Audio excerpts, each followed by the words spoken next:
कातोरावाया गन बीचे धैलेवा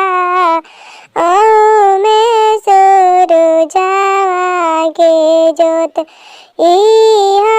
कातोरवा पापा तिलक चढइहा पिए राजा राम दुलहा दूध इहे कातोरवा पापा तिलक चढइहा पिए राजा राम दुलहा दूध इहे कातोरवा बेटी तिलक ना चढाई पिए आठ भाइ दूध इहे कातोरवा बेटी तिलक ना चढाई पिए जेठ बबुआ हमर दूध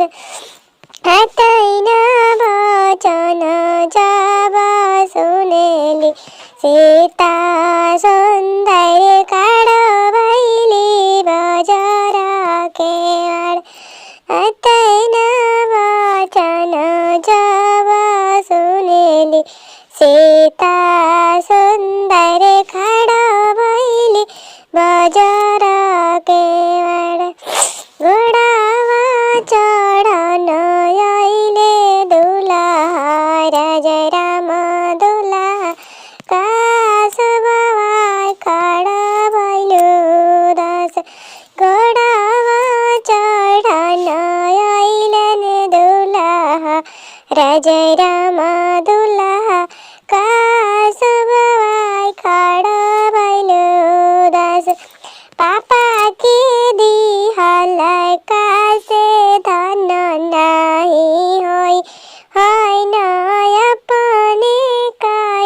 कायरमासे होई चाचा के दिहलाई कासे धन नाही होई होइन अपने कायरमासे होई सोने के कातोरावाया गन बीच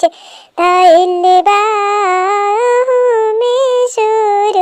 सूरुजावागे जोत सोने के कातोरावाया गन बीच धैलेवा